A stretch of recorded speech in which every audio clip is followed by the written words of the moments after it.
Una utopía desde el sur, propuestas para el futuro de la región, la compañera expresidenta de la Nación Argentina, Cristina Fernández de Kirchner. Bueno, muchas gracias. Muy buenos días a todos y a todas, compañeros, compañeras. La verdad que muy emocionada por el afecto, por el cariño. Es una caricia al alma. Primero, agradecimiento al Instituto Moreno, al Instituto Patria, que fueron un poco los coordinadores de este encuentro que culmina hoy. Voy a volver a repetir los nombres de los institutos que forman parte de esto y también agradecerles a ellos: el Instituto Nacional de Formación, Instituto Patria, bueno, el Lula de Brasil, Eloy Alfaro de Ecuador, Formación Política de Revolución Ciudadana de Ecuador, Partido Comunes, Pacto Histórico y Colombia Humana, Universidad Internacional de las Comunicaciones Venezuela, Paraguay Soberano, Movimiento Semilla de Guatemala, Instituto de Formación Política e Ideológica de Honduras, con la participación de Fundación Plebeya de Chile. A todos ellos muchísimas gracias y además del agradecimiento, el reconocimiento para aquellos que seguimos apostando a la formación de cuadros, a la información en épocas de fake news, de desinformación permanente, de redes sociales, de las cuales luego vamos a hablar oportunamente. Es necesario formarse e informarse frente a una cultura líquida, instantánea, que no investiga, que no sabe. Por eso, mi reconocimiento a todos aquellos que siguen apostando a la historia, porque en definitiva es eso, apostar a la historia. No solamente al momento fotográfico que estamos viviendo. Y mi felicitación, por supuesto, por las elecciones del 2 de junio, que ya lo hice a la primera mujer presidenta de México, Claudia Sheinbaum,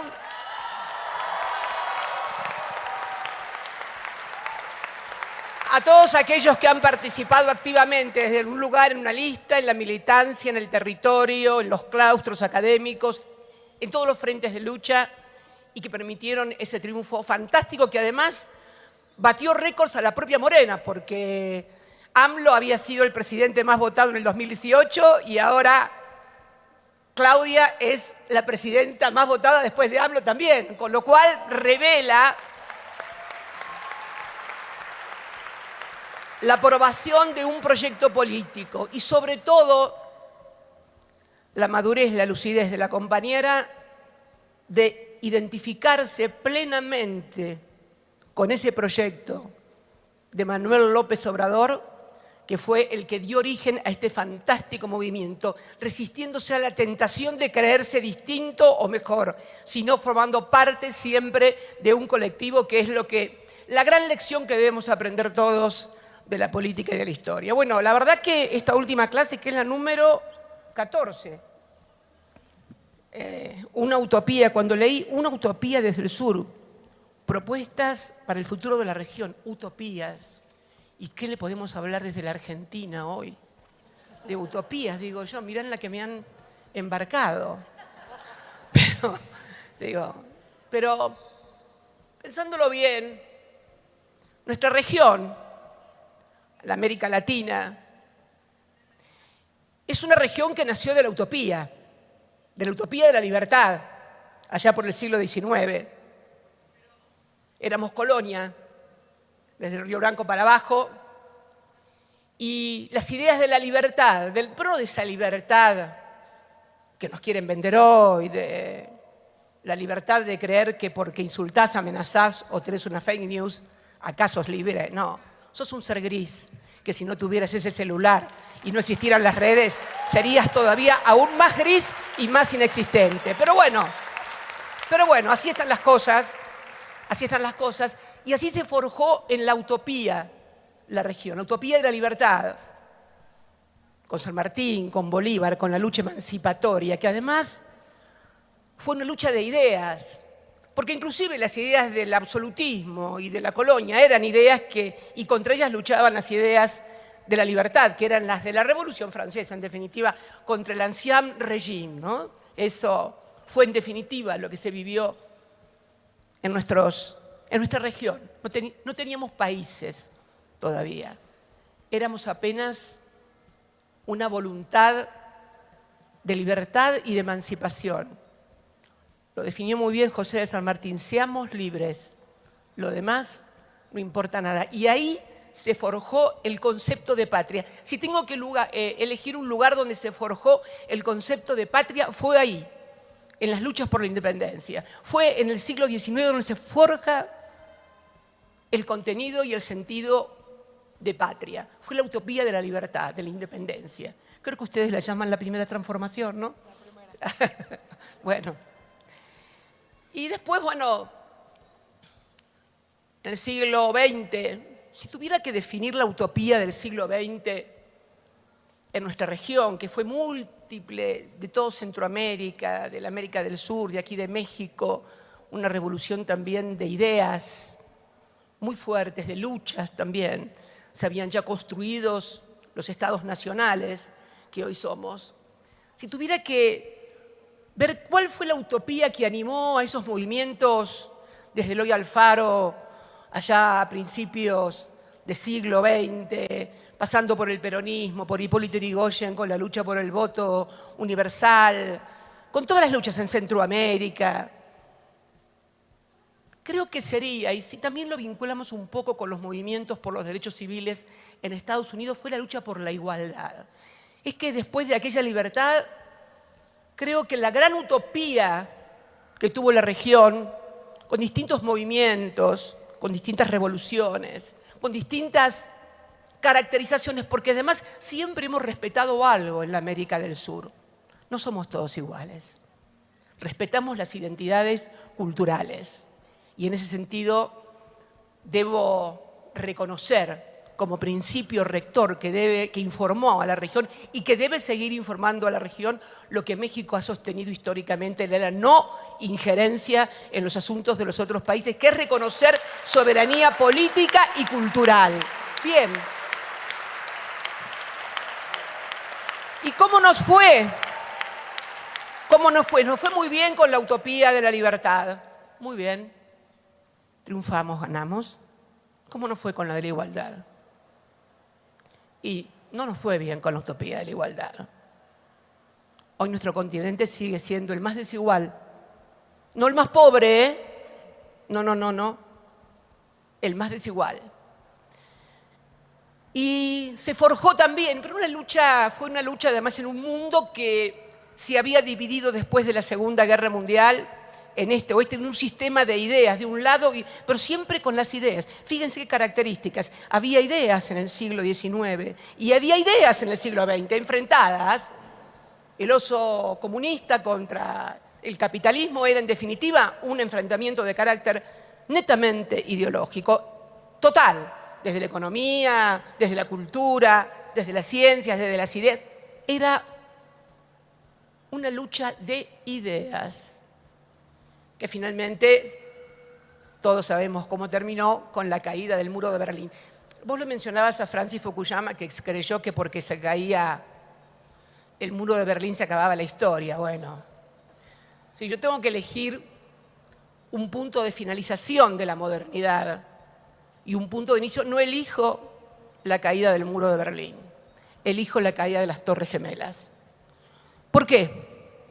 Porque a partir de ahí ya las guerras no fueron por ideas, no fueron por sistemas contrapuestos como era la Guerra Fría, en la cual, por ejemplo, durante toda la región se interrumpían los movimientos populares, se derrocaban a los gobiernos populares con intervenciones militares en Centroamérica, en América del Sur, intervenciones militares que hacían fracasar, no hacían fracasar, derrocaban realmente a los movimientos, a los gobiernos nacionales y populares. Vuelvo a reiterar, con distintas características, pero movimientos nacionales y populares. La intervención militar digitada en el ámbito de la Guerra Fría fue la constante de todo el siglo XX. Allí ya nuestras Fuerzas Armadas no ocuparon el rol de honor y de victoria que fue la tierra en armas del siglo XIX. Acá fungieron en ejércitos de ocupación, en lo que yo denomino el partido militar. Creo que el ejemplo más claro de cómo puede explicarse el partido militar es mi país, la República Argentina. Derrocando en 1930 al gobierno popular de Hipólito Yrigoyen, se inicia con el acuerdo de la Suprema Corte de Justicia de la Nación la era de los gobiernos de facto. Entonces era necesario derrocar gobiernos, desaparecer militantes. Bueno, ¿qué puedo hablar yo de represión aquí en México si México fue uno de los lugares donde más acogió a los argentinos que huían de la dictadura genocida que se inauguró en la Argentina en 1976? También, una vez más, gracias México. Muchas gracias México. Muchas gracias. Y bueno, fíjense que los golpes militares terminan exactamente con la caída del muro de Berlín. Ya no era necesario hacer golpes militares. Surge la oleada de gobiernos neoliberales en toda América Latina. Privatizaciones, reformas laborales, cercenando derechos, entrega del patrimonio nacional, etcétera, etcétera, etcétera. La gran utopía de la igualdad se nos esfumaba de las manos. Por eso yo digo que el atentado contra las Torres Gemelas marca un fin de una historia, no de la historia, sino de una historia, de la historia de la modernidad donde se discutían por las ideas. Acá comienzan lo que yo denomino las guerras del odio, de la fe religiosa, las ideas de la fe, de que me enfrento por la religión, por la raza, etcétera, etcétera. Esto va a abonar, en cierta manera, el clima contemporáneo, pero milagrosamente, en la América del Sur, en ese escenario surgen, en la primera década del siglo XXI, increíblemente, gobiernos nacionales, populares y democráticos.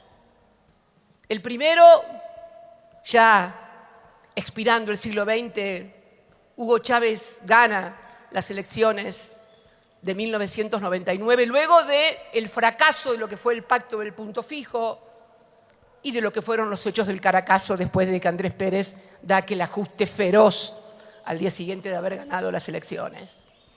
Luego viene Lula en Brasil, Néstor más tarde en la Argentina, luego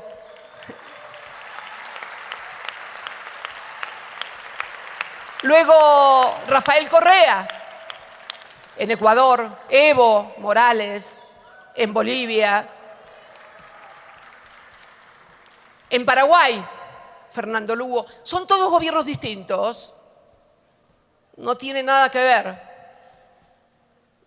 el modelo que proponía Hugo o el que llevaba adelante en el Estado plurinacional Evo o la Revolución Ciudadana de Rafael Correa o el PT del movimiento. Pero había un punto común, todos esos dirigentes se parecían a sus pueblos y además de parecerse a sus pueblos representaban, lo que es más importante que parecerse, es ser, a partir de representar genuinamente los intereses del pueblo. Contra esos gobiernos nacionales, populares y democráticos, ya no era posible las intervenciones militares, mucho menos con sus métodos de desapariciones, torturas, exilios, etc. Impresentable en una era de la comunicación donde todo se sabría. Yo siempre digo, si en la Argentina hubiera sido posible la dictadura, por lo menos en los términos que lo fue, si hubiera existido esto. Fíjense que la verdadera derrota del partido militar en la Argentina se produce en Malvinas, cuando la aventura termina como termina y finalmente Yo siempre digo que la democracia es argentina, es hija de los desaparecidos y de los combatientes de Malvinas y de la lucha de las madres y de las abuelas de Plaza de Mayo, ¿no?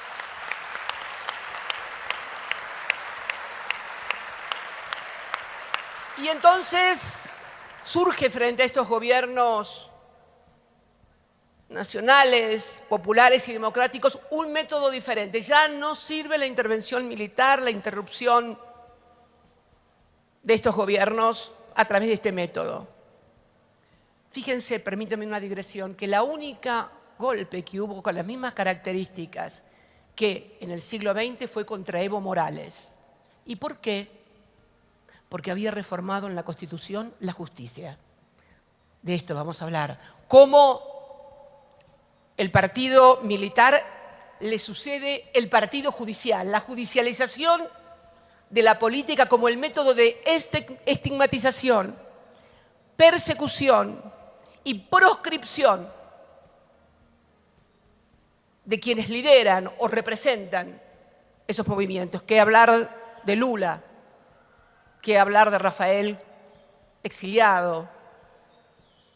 Y precisamente es esa que yo siempre digo, podemos dar un ejemplo práctico de judicialización de la política y cómo se produce la distorsión del proceso electoral, o sea, cómo se distorsiona la soberanía de la voluntad popular a través de la judicialización. Y cómo, hay un ejemplo casi quirúrgico que yo digo, y que es el que me tuvo como protagonista.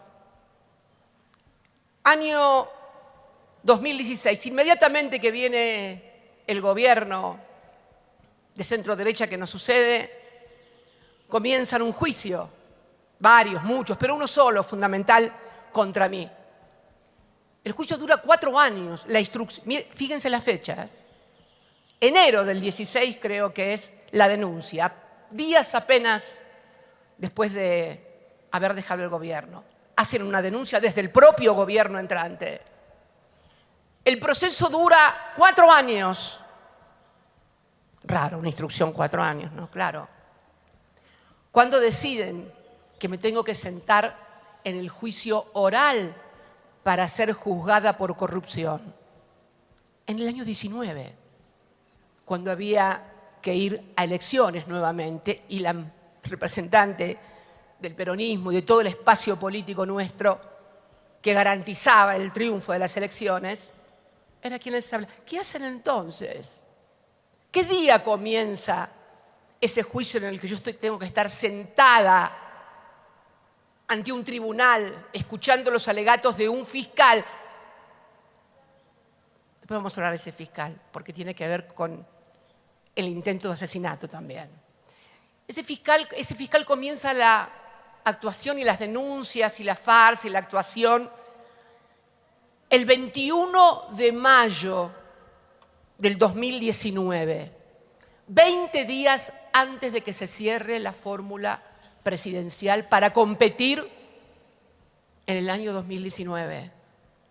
Y duró hasta el 24 de junio, un mes y pico.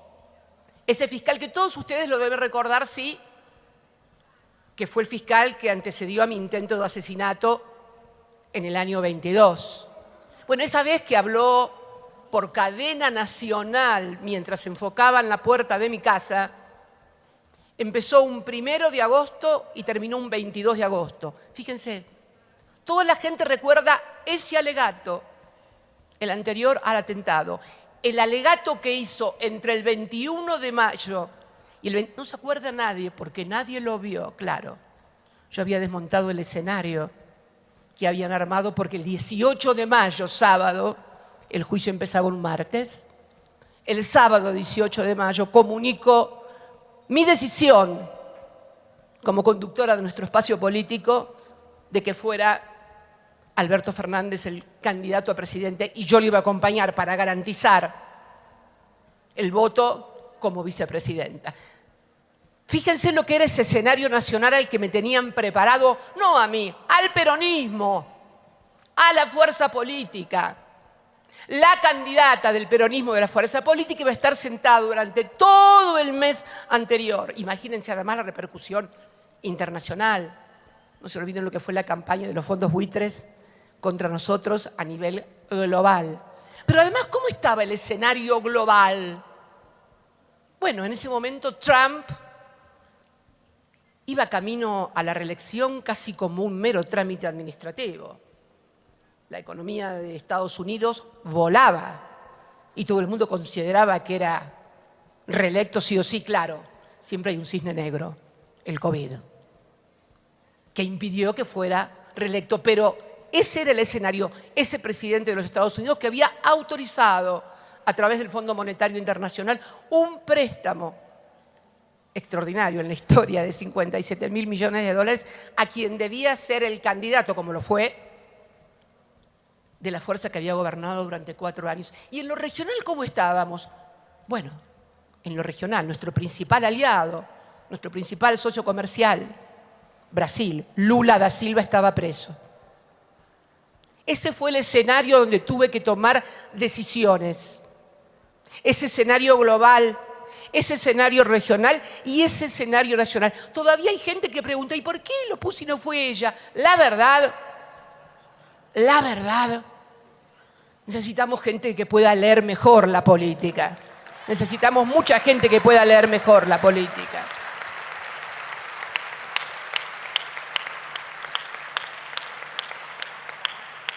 Entonces, pienso que la utopía, una de las dos utopías que yo creo que tenemos que proponer desde el sur, es la justicia. Reformar una justicia que está totalmente cooptada por los factores de poder económico, absolutamente presionada por los medios hegemónicos de comunicación, porque cada uno tiene un muerto en el ropero y entonces no hay juez o jueza que por ahí se anime a determinadas cosas. Por eso yo saludo y celebro esta reforma judicial que está emprendiendo Morena.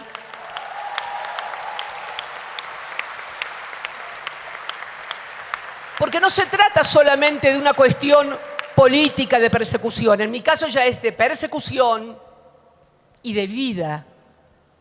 Porque también es un poder judicial que solamente investiga a los autores materiales que aprendimos nosotros, pero no a los autores intelectuales ni a todos los intereses que se movieron a través del atentado que pudo terminar con mi vida. ¿Qué me salvó? Que no salía el disparo, Dios y la Virgen y este rosario, que lo llevo siempre conmigo.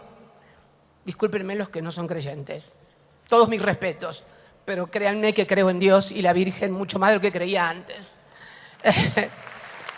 Y en segundo término, los militantes, que cuando fue a montar de vuelta el arma para disparar el tiro que no había salido,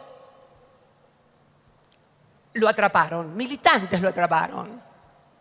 Bueno, en el juicio actual, donde esta persona que intentó asesinarme está confeso, están citando a los militantes porque quieren montar como que en realidad no nos cuidamos, que nos pasó eso por no habernos cuidado demasiado. Bueno, vamos. Esto es lo que estamos viendo hoy. Por eso celebro esta ambiciosa reforma de Morena. Estuve leyendo, y para los que, sí, acá obviamente en México conocen, pero para los argentinos y para los que nos están viendo, que propone la reforma constitucional para la elección popular de todos los magistrados, desde la Corte Suprema de Justicia hasta los magistrados de los tribunales inferiores. Francamente revolucionarios. Ayer escuchaba a alguien en un programa de Aristegui, que era un consultor, que decía, AMLO quiere vulnerar la independencia del poder. ¿Independencia de dónde? Del único que son independientes, el Poder Judicial, es de los reyes de España. Después, ¿independiente de quién? Y la verdad que acá yo no sabía que los miembros de la Corte no son vitalicios, cosa que también es muy importante. Tienen 15 años y la reforma implica una reducción a 12 años. Realmente me parece muy importante porque hay que abolir una rémora de carácter monárquico. En mi país, los integrantes del Poder Judicial son vitalicios. Los 4 o 5 miembros de la Corte que tienen poder sobre la vida, el patrimonio y la libertad de 47 millones de argentinos, los elige un Senado, los vota y nadie más. Rémora monárquica absoluta. La verdad que los felicito. Yo intenté una reforma, debo decir, mucho menos ambiciosa, más que no ambiciosa, profunda. No es ambiciosa, es profunda, en serio, para remover las cosas en serio, que así son las reformas. En mi segundo mandato, intentamos, a través, obviamente, del Parlamento, como corresponde, y con las mayorías holgadamente cumplidas, tanto en diputados como en senadores, lo que denominé democratización de la justicia. ¿En qué consistía? En que los consejeros, allá se maneja el Consejo de la Magistratura, que es el que designa a los jueces de los tribunales inferiores de casación para abajo, la Corte los designa, propone el presidente y los designa con acuerdo del Senado. Proponíamos que esos consejeros integrantes de ese órgano que nombre y destituye jueces fuera a elección popular. También proponíamos la reforma para garantizar que los miembros que trabajan en el Poder Judicial, no ya los magistrados, los empleados, no fueran los conocidos, los amigos, los parientes de los jueces, de los fiscales, en lo que ellos denominan la familia judicial, que en algún momento se parece más a la familia que a una familia realmente, ¿no? Bueno, la reforma fue aprobada, pero cual rayo de Júpiter, la Corte Suprema la declaró inconstitucional. Por eso celebro las mayorías logradas, además, en el acto eleccionario por Morena, que van a garantizar esta utopía. Me encanta que puedan garantizar la utopía de la justicia. Creo que van a ser el segundo país, después de Bolivia, que reforma la Constitución e introduce la elección popular de los magistrados. Todas mis felicitaciones para ellos y para ustedes, para todos. Pero, ¿en qué marco se está desarrollando esta realidad de nuestra América Latina hoy? ¿En qué marco global? Y aquí viene la segunda utopía, me parece, ¿no? El marco global que hasta hace unos años nos parecía inimaginable, impensable, casi una fantasía de una serie de ciencia ficción, una tercera guerra mundial, ya no nos parece tan alejado. La profundización de los focos, que significa la ampliación del conflicto irresuelto de Medio Oriente. El frente de la guerra de Ucrania y Rusia, que involucra, le guste a quien le guste, a la OTAN, contra Rusia. El surgimiento de nuevos actores de la política internacional. Es curioso porque cuando Francis Fukuyama, no es que tenga nada contra él, pero anunciaba la caída, el fin de la historia, ¿qué era el fin de la historia? Era cómo había imaginado Estados Unidos la globalización, era la Pax Romana. Era Estados Unidos un primus inter pares y el resto del mundo subordinado. Bueno, algo salió mal. Y de repente surgen nuevos actores, en el caso de China. Lo curioso del surgimiento de China, y esto después empiezan a decir que soy pro-China y todas esas cosas. Bueno, lo curioso de China es que está a punto de convertirse en la primera economía mundial sin tirar un solo tiro. Si uno ve la evolución y el surgimiento histórico de los imperios a lo largo de la historia, el español, el inglés, el intento del francés a través de Napoleón, el Estados Unidos, es una primacía, una hegemonía a bala, basada no solamente en la economía, sino en los portaaviones. Lo curioso es que China ha surgido sin tirar un solo tiro. Y lo he hecho en 70 años. Y ha surgido algo nuevo, porque en el siglo XX estábamos acostumbrados que las potencias, sean las que chocaron en la Segunda Guerra Mundial, fascismo, nazismo contra los aliados, o más tarde la Guerra Fría, eran sistemas de ideas contra sistemas de ideas, en donde se cuestionaba el sistema mismo. Acá no.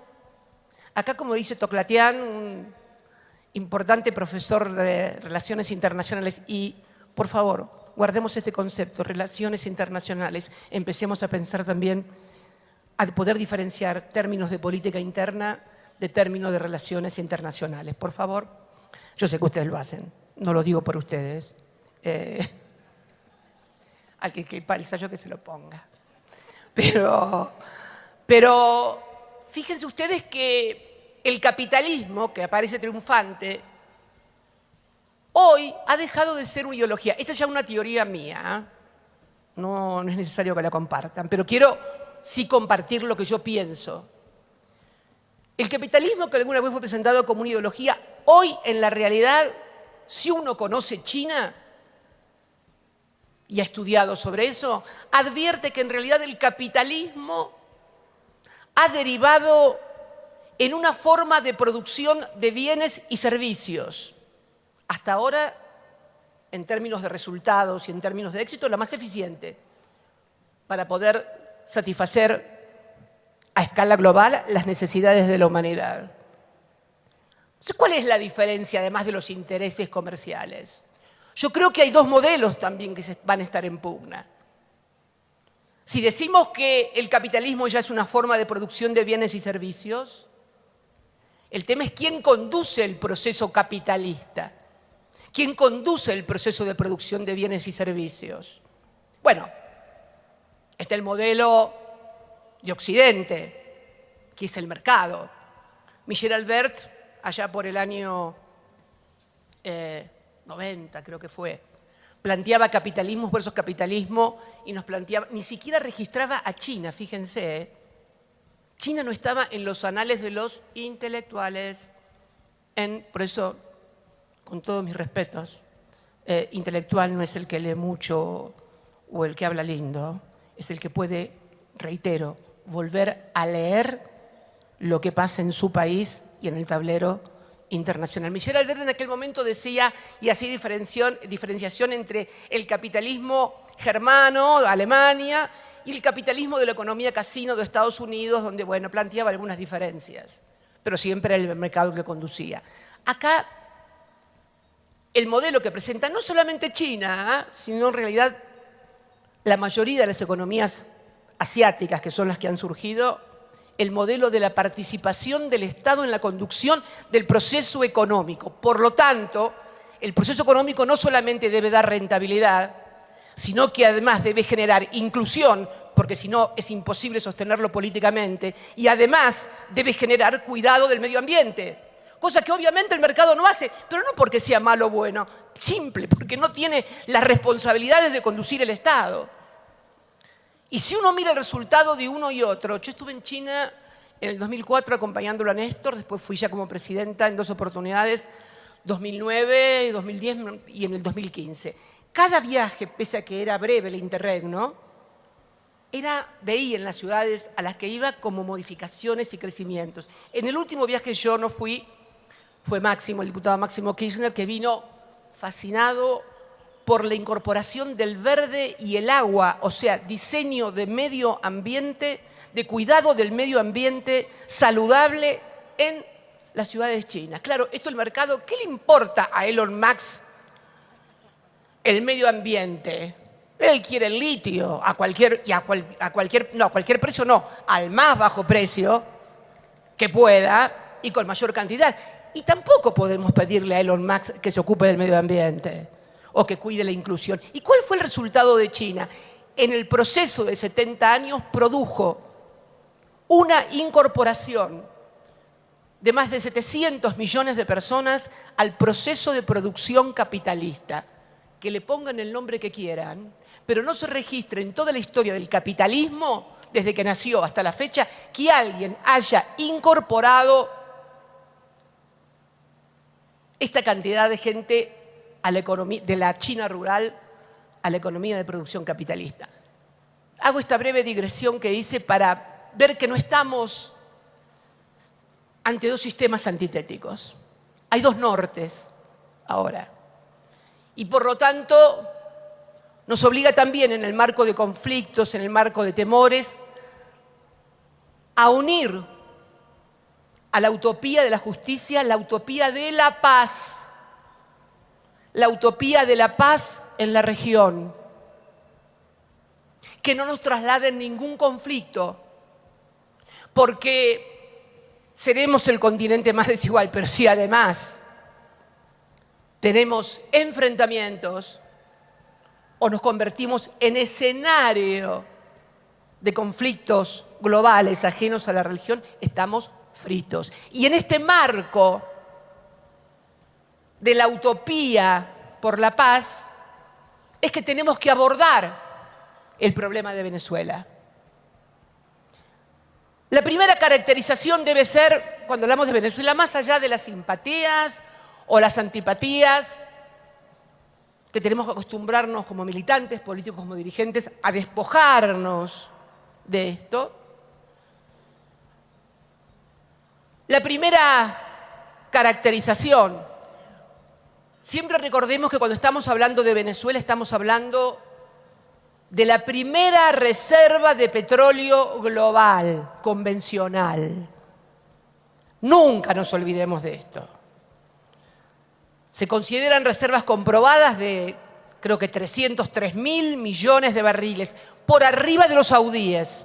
Los saudíes son la imagen en el mundo de los países petroleros. Bueno, expliquémosle a nuestros compatriotas latinoamericanos que hay un país en nuestra región, en Latinoamérica, que tiene más petróleo que los árabes y que se llama Venezuela. Primera cuestión para caracterizar el problema. El segundo, algo que vemos en redes y en los medios hegemónicos, esta idea de uno es el diablo y los otros son ángeles. No, miren, en Venezuela no hay ni diablos ni ángeles.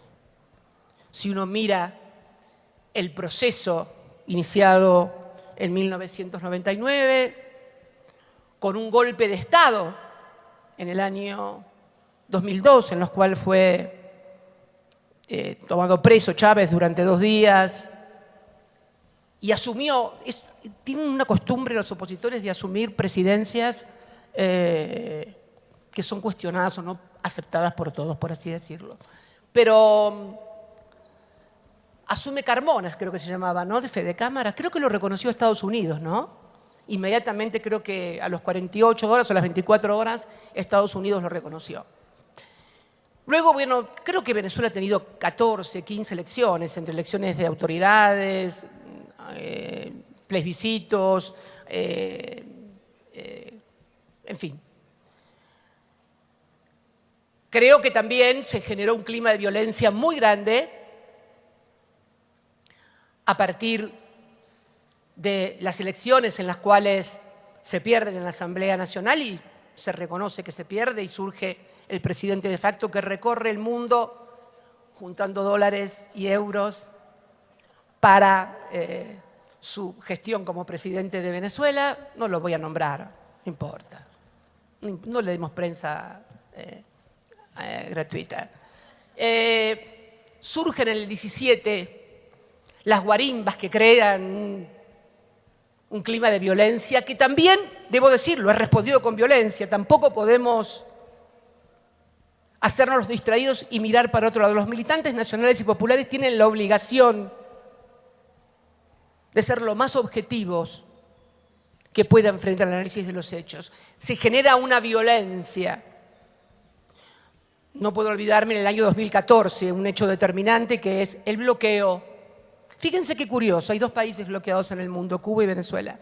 Fíjense, ¿vieron cuando hablan los economistas, todos te dan recetas acerca de la recesión, de la inflación, que el teorema de Taylor, que la curva de Phillips, y te dan una batería de ideología, de tecnología, de información, de tratados que los clásicos, los neoclásicos, los marxistas, los de la escuela austríaca, en ninguno de esos lados hay una descripción de economía de bloqueo. Pero que claro, no, ni Adam Smith, ni Karl Marx, ni Hayek, el de la escuela austríaca, ni ninguno de ellos, ni Milton Friedman tampoco de los monetaristas, podía imaginar ni explicar que un país, haciendo uso de su hegemonía militar y política, dice, este país no le puede vender nada a nadie y nadie le puede comprar a él ni nadie relacionarse.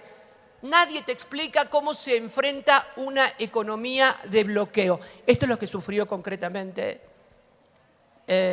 Venezuela. Imagínense por un instante que no pueden tener e ingresar medicamentos, ni vender lo que ustedes producen.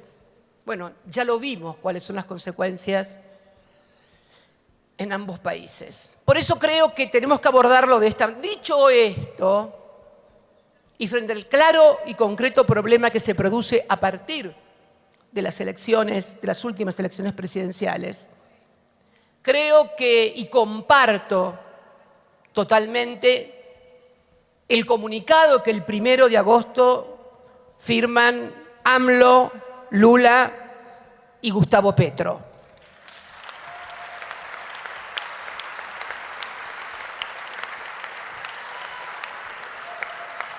Creo que la responsabilidad en materia de relaciones internacionales es vital. Vuelvo a repetir, más allá de simpatías o antipatías. Pero también quiero ser precisa. Entre este 1 de agosto y el día de hoy, que es 3 de agosto, ayer, escuché al titular del Consejo Nacional Electoral de Venezuela leer los resultados del escrutinio del total de 96,87, si mal no recuerdo, de votos, donde habla de la cantidad de votantes escrutados, lo que obtuvo cada uno de los 10 candidatos. Ahora bien, todos sabemos, porque lo informó el propio el Consejo Nacional Electoral, que es un poder constitucional que había sido hackeado y que por lo tanto no tenían las actas para poder publicarlas. Pero también es evidente que si se ha podido abordar ese escrutinio que fue meticulosamente leído ayer con precisión de decimales en cada una de las candidaturas que se presentaron, es porque hay un sistema doble de soporte informático que fue hackeado, pero soporte de actas que fueron firmadas y remitidas al Consejo Nacional Electoral. De acá le pido, pero no solamente por el pueblo venezolano, por la oposición, por la democracia, por el propio legado de Hugo Chávez, que publiquen las actas, que se publiquen las actas. Eso es lo que tenemos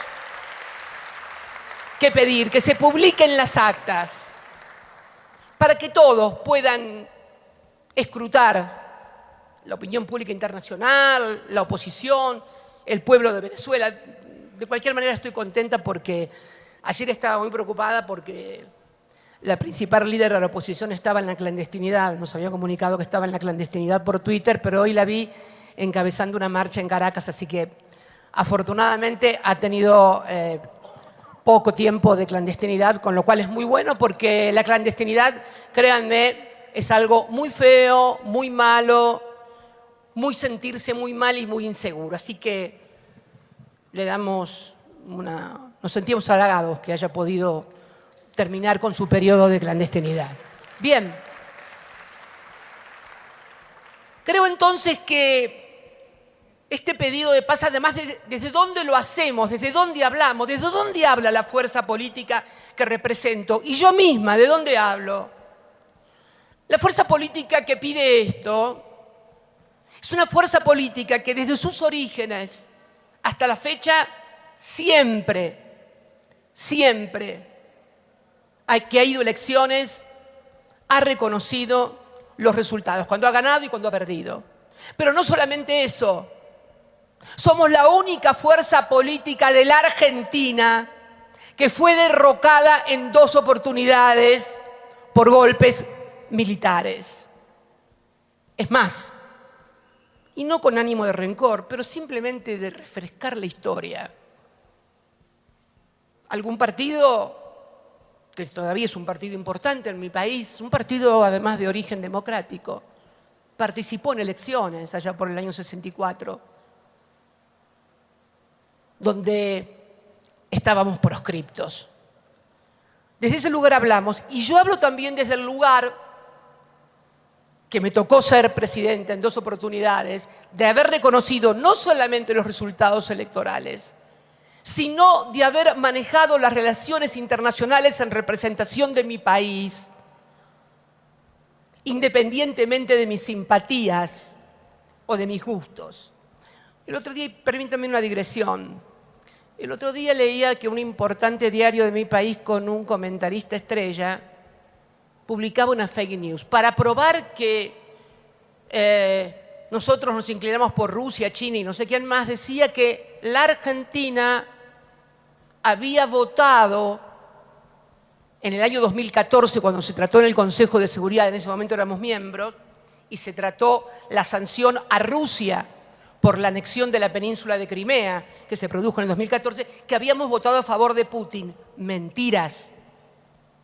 Siendo miembro del Consejo de Seguridad, la Argentina vota la moción presentada por Estados Unidos contra Rusia por la anexión de Crimea. Que dicho sea de paso, otra pequeña digresión. La península de Crimea, ustedes saben que formaba parte de Rusia. Fue regalada por Nikita Khrushchev a Ucrania un 19 de febrero del 54. Me acuerdo porque yo cumplía 1 año. Y entonces cuando leí eso en la historia, digo yo, o sea que cuando yo cumplí 1 año, hubo un mandatario de la Unión Soviética que regaló un pedazo de territorio a otro país. Sí, ¿vieron? Parece ser que no eran tan malos, los rusos regalaban territorio. Bueno, es el único caso que conozco. Pero quiero decir con esto que tenemos que alejar de la región cualquier tipo de conflicto que altere nuestra paz. La región tuvo solamente 2 conflictos de carácter internacional en nuestro territorio, en nuestra región. El primero fue en el 62, la crisis de los misiles en Cuba. Paso a explicarlo porque hay gente que puede estar escuchándonos y no sabe de qué se trata. Bueno, en 1962, Estados Unidos descubre fotográficamente que en la isla de Cuba había misiles con ojivas nucleares a menos o más de 500 kilómetros, enfocando a Estados Unidos. Se produce una crisis, se imaginan, de carácter internacional, donde John Kennedy, JFK, que era presidente de los Estados Unidos, culmina a Nikita Khrushchev, el de regalo de Crimea, para que retire los misiles de la isla. Fueron días de muchísima tensión. Esto lo cuento para aquellos jóvenes o para aquellos que no han... Y al que no le gusta leer libros de historias, hay unas películas fantásticas en Netflix, 13 días, que lo explican fantástico. Bueno, el mundo estuvo en tensión y al borde de una eventual guerra nuclear, que finalmente se desarticuló. Kennedy obtuvo un gran triunfo político y diplomático. Son retirados los misiles. Al año siguiente lo matan a Kennedy, no fueron los espías rusos. Ya sabemos, eso ya es más conocido, no lo tengo que explicar. Hay demasiadas películas y demasiadas historias al respecto. Creo entonces que nosotros estamos hablando de un lugar en el que hemos sido absolutamente coherentes. Porque votamos la moción de Estados Unidos en el caso de Crimea, porque respetamos el principio de integridad territorial, que es nuestro principio rector en lo que es el imperativo categórico constitucional de la Argentina en materia de relaciones exteriores, que es la defensa y recuperación de las Islas Malvinas. Esta coherencia es la que... Pero de repente, cuando sucede lo que pasa en Venezuela, aparecen, voy a hablar de mi país, como después de la lluvia, lo que yo denomino los hongos demócratas, o sea, como si después de la lluvia salen los hongos demócratas. ¿Y quiénes son los hongos demócratas que caracterizan de dictadura? El gobierno que inició el juicio, que me persiguió después de que eso sería lo de menos, pero que fue el gobierno que está comprobado que entregó armas en Bolivia cuando fue derrocado Evo Morales. La vida de Evo Morales la salvó la República Argentina y México. Literal. Literal. Bueno, estos que hoy nos hablan de democracia fueron los que contribuyeron con armas al derrocamiento de un gobierno democrático en el 2019. Y también nos enteramos de otros grandes demócratas, los que gobiernan, cuyos diputados y diputadas, ¿a quién visitan en las cárceles? A los genocidas de la dictadura del 76. Y se llevan un proyecto en mano, un borrador en mano entregado por los genocidas para propiciar su liberación. Estos son los que hablan de democracia y dicen que hay dictadura en Venezuela. La verdad, hay que ser más coherente, porque los que fueron a visitar a esos diputados ya ni siquiera son negacionistas, son algo más. Ya no es que niegan que hubo un genocidio, que hubo una dictadura, que hubo persecución, torturados, desaparecidos, sino que además los quieren eximir en los delitos de lesa humanidad. Por eso es importante volver a recuperar para la política la coherencia entre la palabra, los dichos, los hechos y la conducta. Hay que volver a unir esto, y esto lo digo fundamentalmente para todos aquellos que aspiramos vivir en un mundo mejor y en un mundo en paz. Por eso quería venir hoy y ya con esto termino. Sí, ¿cuánto hace que estoy hablando ya? No, hace bastante. ¿Qué? ¿Cómo? Que ibas en la segunda intervención.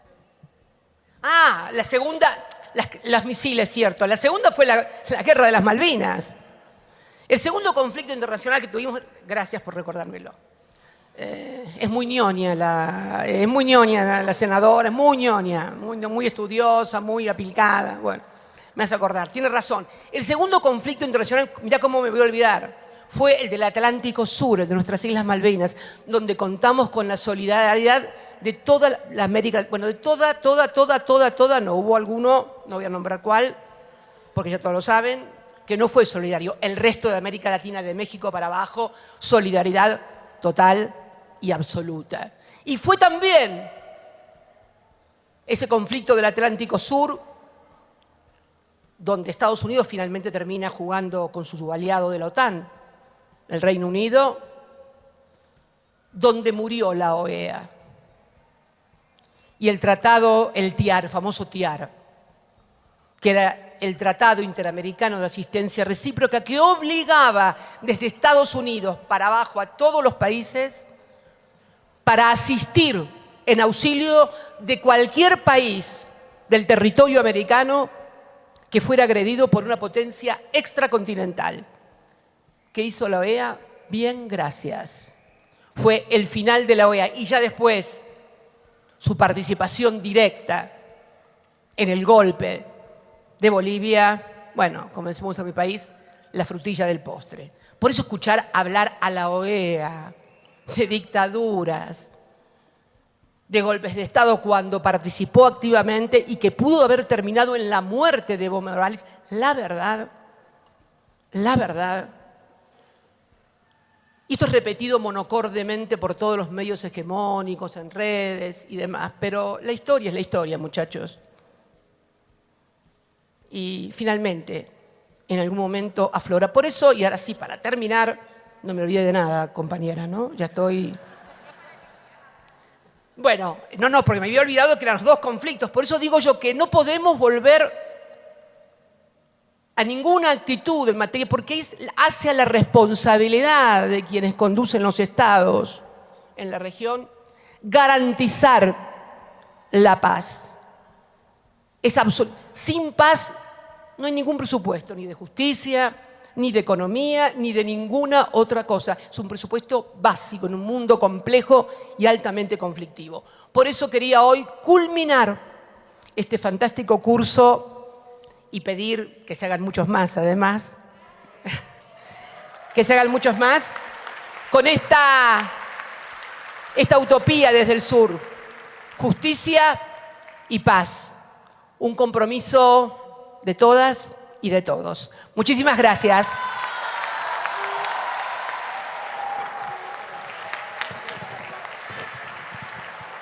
Muchísimas gracias a nuestra compañera Cristina Fernández de Kirchner por su emotiva visita a México y por sus profundas reflexiones que nos otorgó para el cierre de este curso Realidad Política y Electoral de América Latina. Muchas gracias, expresidenta de la Nación Argentina. Siempre será bien recibida en México. Gracias por este cierre que hermana distintos institutos de formación política en América Latina. Lindo fin de semana. Hasta la próxima.